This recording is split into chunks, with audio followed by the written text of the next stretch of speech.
So let's have a look at the current side and what it can do in reference to my constant current reference, which I've been working on and testing. So you'll have seen in one of my videos with that besides my voltage and resistance references, I obviously want a fairly stable current reference. I've been playing around. I showed you when I was using a package.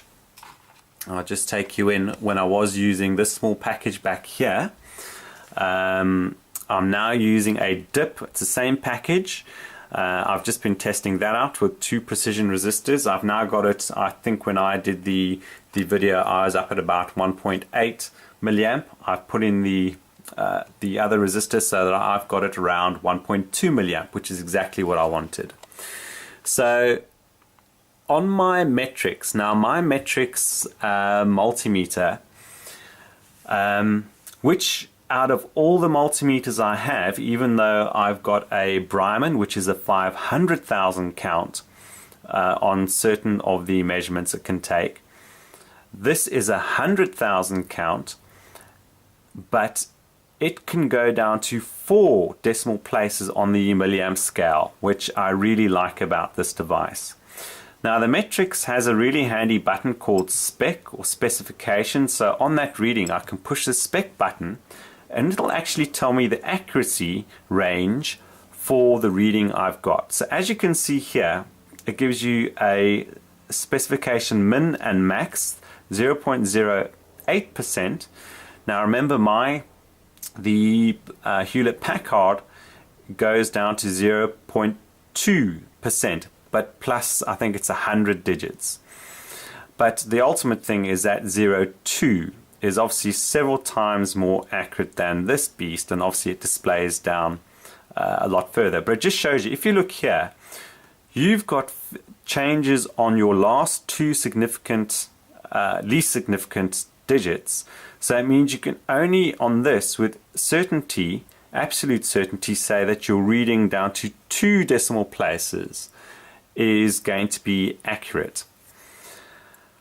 So, and as I said, now with my HP and its accuracy for its resolution, it can with certainty give me down to 3 decimal places. I've certainly seen through my testing on this current reference, which I'm very pleased about, that I can have some very good stability down to 4, but still I can get some shaking on the 4th digit, so I should be able to say right down to 3 decimal places, which really gives me a nice reference for my handheld multimeter reference check. So yes, so this tells me absolutely to 3. As you can see, there was a change there. I'm not displaying all the digits, so I'm going to go back to show you the higher resolution, set it to 6. And I've got it with the high integration time. So as you can see, it takes a fair amount of time to come up and give you a reading. But there you go, I've got a milliamp reading down to 1, 2, 3, 4, 5, 6 places. Milliamp DC, which is absolutely brilliant. And that's where I'm using that longer integration time over a number of, in this case, I can't, whether it was, we got it set to 10 or 100 power line cycles, but that gives you a nice stable reading, because again, if once we start changing that to something less, we'll go to 1. As you can see, I've still got the resolution, but look what the noise is doing to us. Fortunately, still, you know, to the fourth place, those figures are static, but these are jumping around. But as I said, in terms of its rated accuracy, anyway, even though there's noise there, which obviously is part of the accuracy figure, you can only go down to 3 with certainty, but we'll change that back up to 10,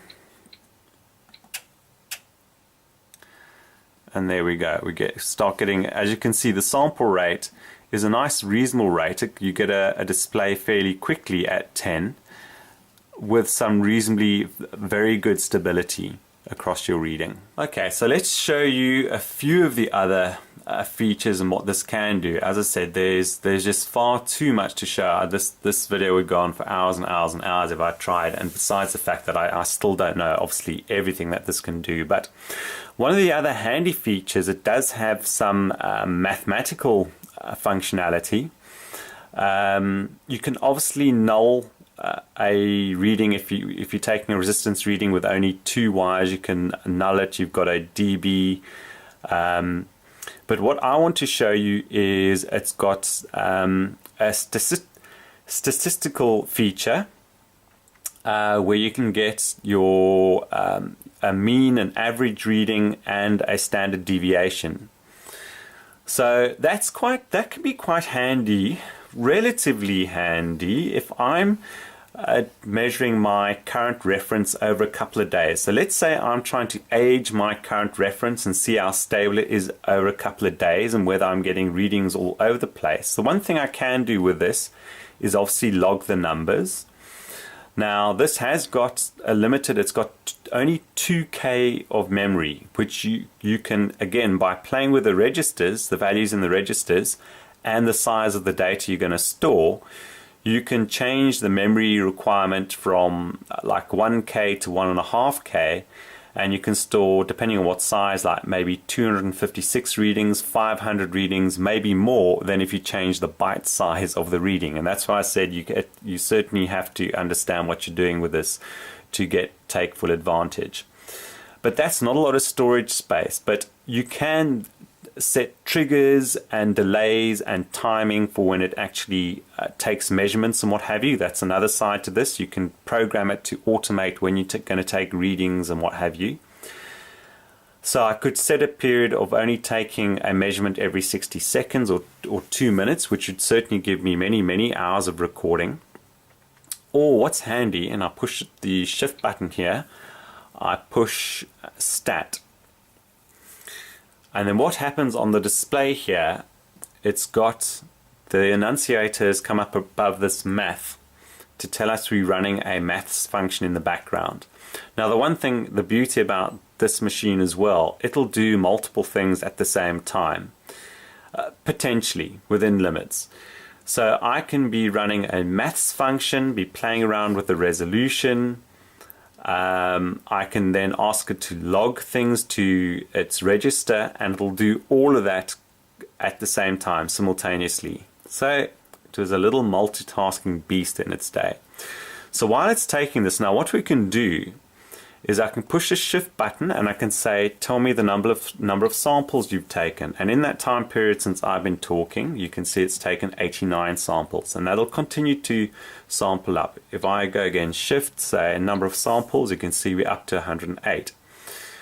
Now if I change the integration period, which we'll do, you'll see this number jump up fairly quickly. So that's the number of samples, and then we can go see, right, tell me what the average reading is across all those readings. And we go to R mean over here, and you'll get a figure. It's obviously in exponential format, so it's 10 to the minus 3 to tell you it's in milli. That is like an average reading of all those current readings. And then we can go and see the standard deviation. Now standard deviation is basically what it does. From the average reading, it'll plot either side of the average value what the readings are. And the standard deviation is then from the average what the value of the most offset from your average is, either side. I ideally should have a picture to show you this, but if you go and look up standard deviation, or you probably know what standard deviation, that's what it's telling you.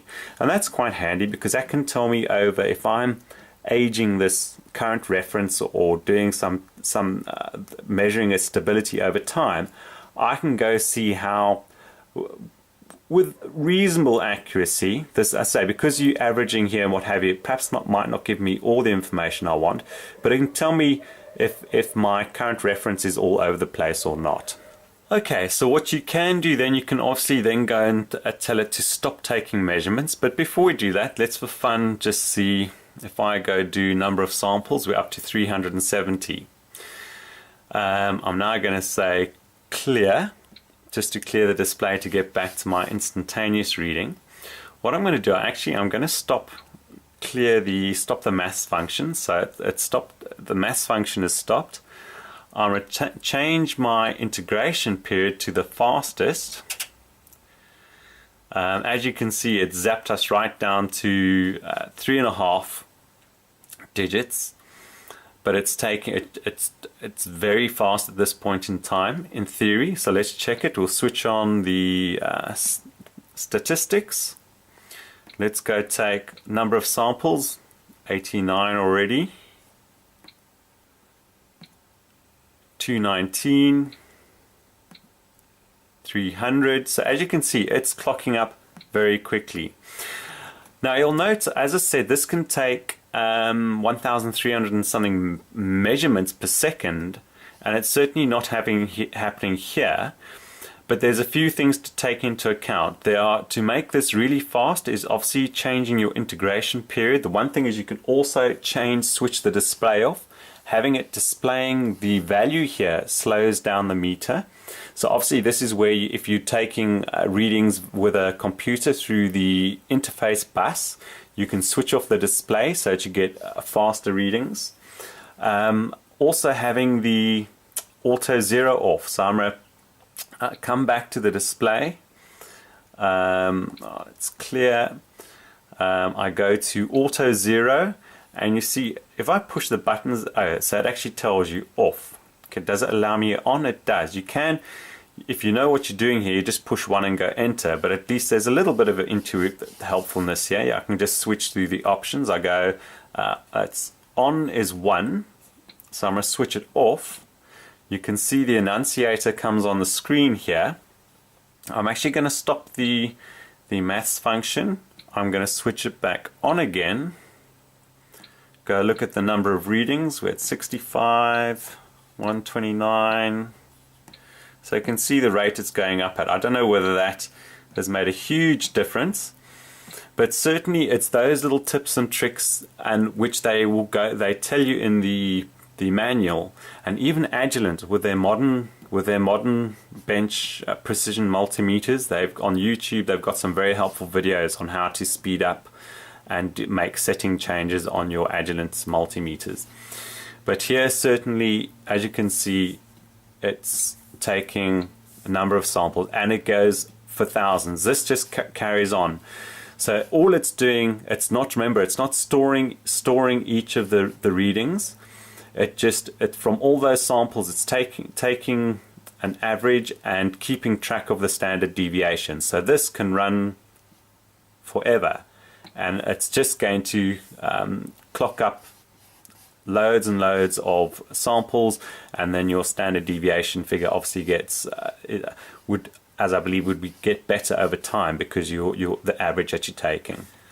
Right, so the next thing I'll show you is its ability to store information. Now it's got a register, and you can set the memory space. So let me just quickly show you that, if I recall how to get there. So basically, if we go shift, and I think it's M. So on here you've got a few function letters on these keys over here. I've selected M, and then it brings up the commands that start with M, and then you can scroll through them. And if I go down to, I think it's mem size. So you can see here it brings up mem size, and if I want to see what the memory size is, I then have to go function, and then there's a question mark over here. And that's where I've gone and changed. When I received this, it was set at 1000, 100. And this is the number of bytes for your register to store readings. And after the comma, your second parameter is your bytes to store sub-programs, because you can store programs on here that you run. And I've reduced that because I don't have the interface to send programs to this. I've reduced that to the smallest it would allow me, which is 32, so that I could up the register size to save recordings. But as you can see, it is all about going in and setting registers and values and what have you. You can also then set the format, if it'll allow me to get there, call up M again. you can go and set like your memory format on all that kind of thing. And here there's a specific, you have to look at the instruction manual, there's a whole specific syntax that you have to enter here for the memory format, the size, so you can size the readings that it's taking. So that's the memory setup. So if we just clear that, I'm going to leave this only going down to 3 decimal places. To save things on this, there's a config button here. I push config, I go 1, enter. And although there's nothing that shows you it's actually logging, I'm going to go now and recall the readings. And when you recall, it automatically stops. I go recall, and this is, I shouldn't have pushed, let me clear that. It's a straight recall, and it's recall memory, and I say item number 1. You can specify an item number if you know exactly what it is. I push enter, and as you can see here, so this is the interesting part, is you've got 1, 2, 3, 4, 5, 6, 7 places after the decimal.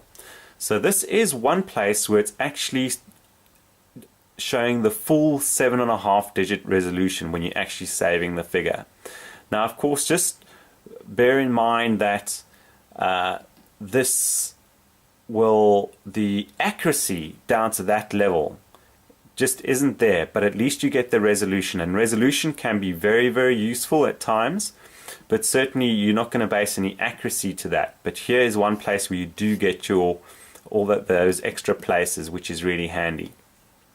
And then what you can do, you've got these scroll buttons where you can slowly scroll through all the entries. Now, to see, you've got this, if it doesn't fit on the display, you've got these buttons to scroll the display, and you can actually see the actual what number you're at. So if I go right to the top, back to 1 more go up, it takes me to the bottom of the list. It was recording things so quickly, it filled up the register. Basically, it doesn't overwrite, it'll fill it up. Depends, you can configure it to overwrite if you talk to it through its interface bus. It's got 500 entries in that short space of time. If I go along, if I go through them, there we go. And this is what I will be using when I have already, like for 24 hours, I've been running my current reference. I've been running that for a 25 period, in essence, to age it and see how stable it is over time. Then I've had this sitting and recording, noting the readings every 2 minutes, so that I don't fill up that buffer too quickly. And then I can see over, let's say, even a couple of days, if I set the period correctly, I can see how stable my current reference is to certainly quite a few decimal places. Okay, so we come out of that then, and what I will just show you, we'll go back to record showing the 6, we have to change the power line cycles to something decent if we're going to get the resolution back. It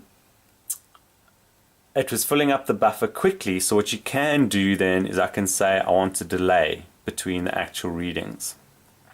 Now, there's a lot more to this triggering. You can set all kinds of parameters for when it triggers, the number of measurements it takes, and what have you.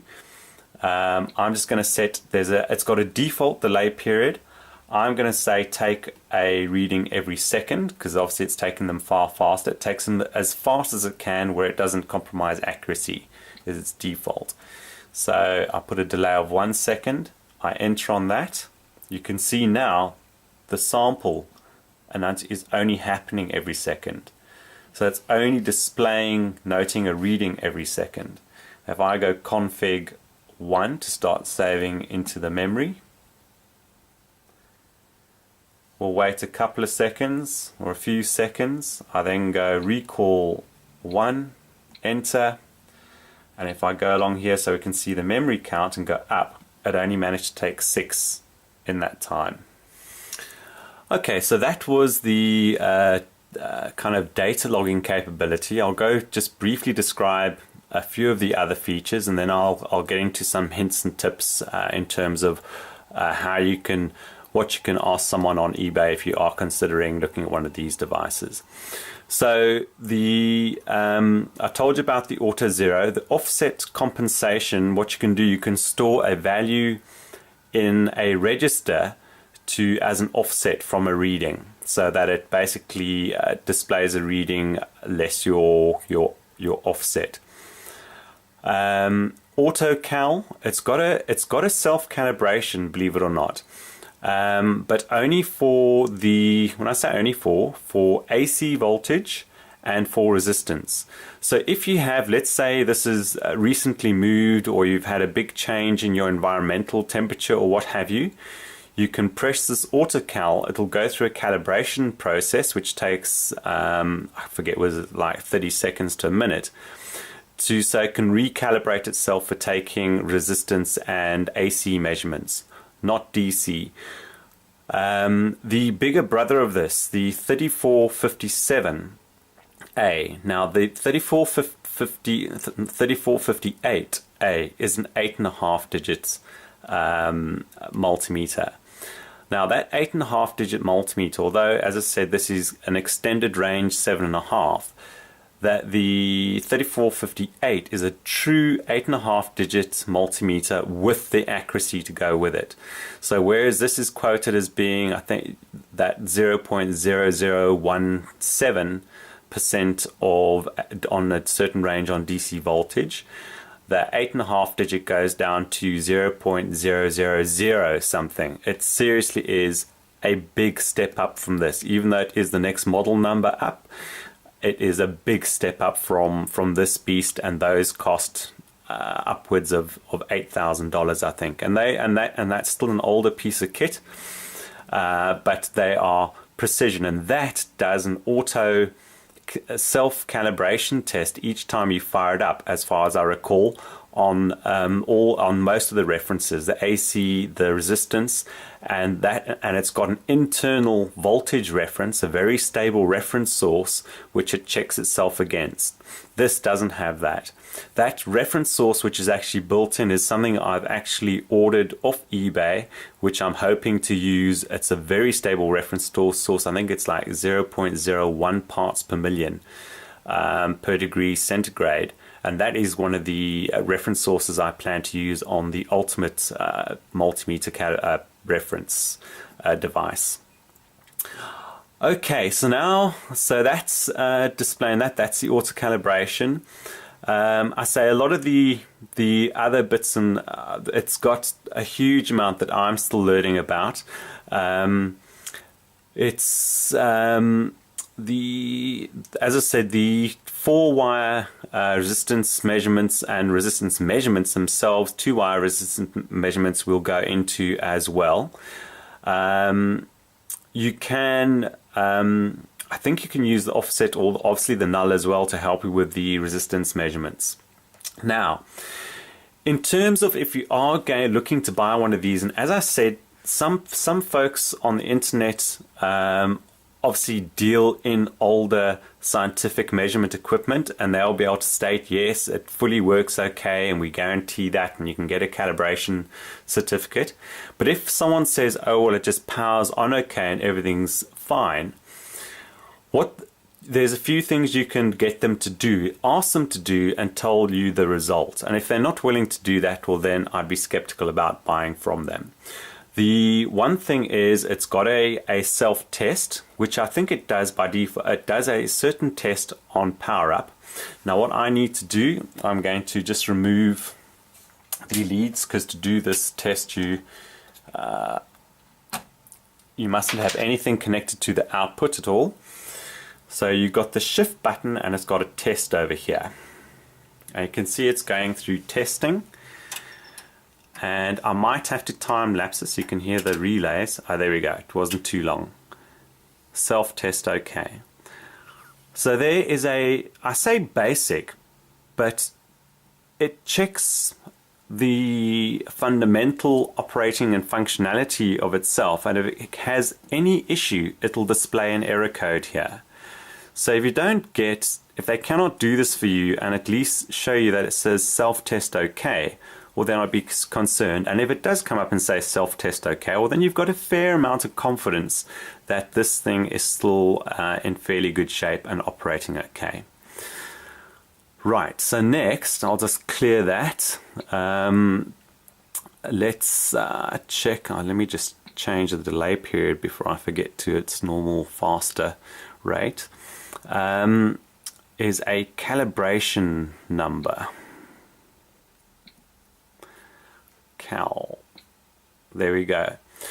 Now I will note this, but just note what I did. It basically, you just tell the person to go Shift, push C, and it was the second option down. The first one was Cal.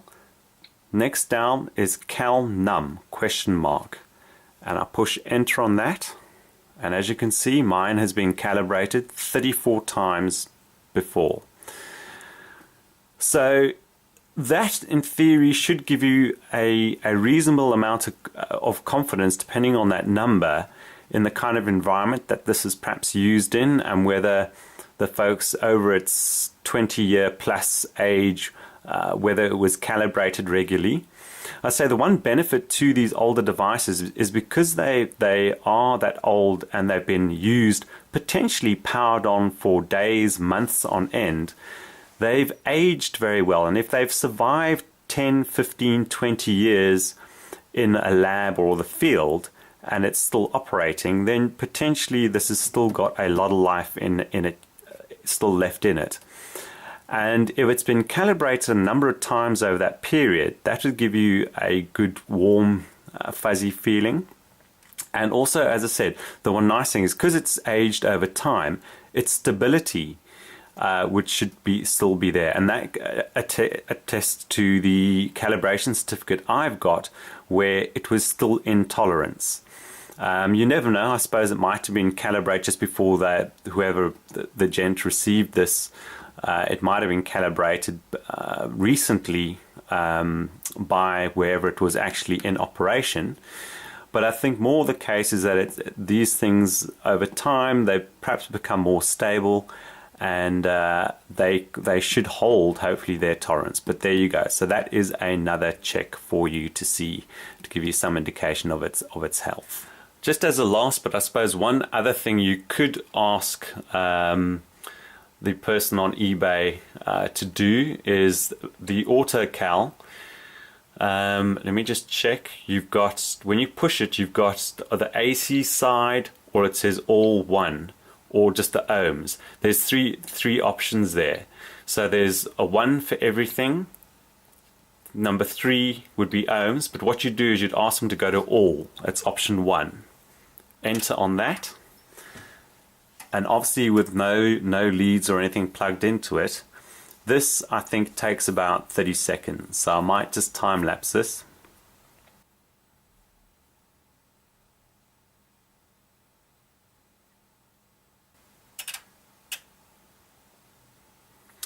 There you go. So if it gets through that okay, and obviously doesn't fall over with some error state, then again it should give you hopefully some reasonable sense that certainly part of its functionality is working okay. Right, I think we're about ready to wrap it up. I hope I've kind of covered everything off. The only last bit I would say, the one handy thing about this is it has got a voltage setting at the back for literally, it's universal in terms of 100, 120, 220 and 240 volts you can set it to. The one thing you need to do, which I haven't done yet, I'm still ordering, if you do go from 120 volts to 220 volts as I have, there's a fuse in the back, and obviously the milliamp rating for 120 is higher than it is for 240, so I need to get a smaller milliamp, an 80 milliamp rated fuse for this, because you risk, if you do get a power surge or what have you, then the power that is not going to protect this. So that's just another heads up. It does mention it in the manual, so that's something to be aware of. Right, let's wrap it up. Okay, so I hope that's kind of been a helpful exercise for any of you who might have been intrigued by a device like that. As I said, I can appreciate it's a long video. Certainly probably those of you who are only more intrigued with these kinds of devices, or maybe just a general fascination, might have gained some value out of that video. So I appreciate it if you have gone through it and managed to stick it out to the end. I will have the Fluke 8846A hopefully within the next week or so. So you can see what kind of functionality a contemporary modern precision bench multimeter, 6.5 digit multimeter does have. As I said, this one obviously has the added resolution and in some cases accuracy that the Fluke doesn't, but then the Fluke has the kind of ease of use. It'll be faster, it's got trending and what have you. So that'll be an interesting thing to view, and as I said, these two will act as a cross-reference to each other to ensure that even though this is supposedly been calibrated or in tolerance, the Fluke will have been calibrated and also calibrated at a different lab. So certainly then it gives me good confidence in terms of cross-reference between the two. And on that point, in terms of the calibration, and if you're considering one of these, as I said, if a precision measurement isn't what you're after, you just want the resolution, then this is still a very good option, because you might get them cheaper. If you are after it being calibrated, do just check. Obviously, I know in the States it's a NIST calibration certificate you're after, and what the important thing you're after is a calibration certificate with traceability. Wherever you are, obviously in Germany, the UK, South Africa, they each have a name of their national calibration standard lab. And what you want is whoever does the calibration for you has traceability up to your national lab, because your national lab will have traceability up to ultimately the reference. So that's what you're looking for. You don't want kind of Joe Blogs who in the street who says he can calibrate something. You don't know whether his stuff is 100%. Anyway, thanks very much for watching, and I'll catch you soon with another video. Don't forget that, remember, at the end of this month, at the end of June, I'll be giving away the digital multimeter reference check device. Once I've got all the references correct and I've calibrated them with this beast and cross-referenced with the Fluke, and you can go to my forum for that giveaway. Thanks very much for watching, and I'll catch you soon. Cheers.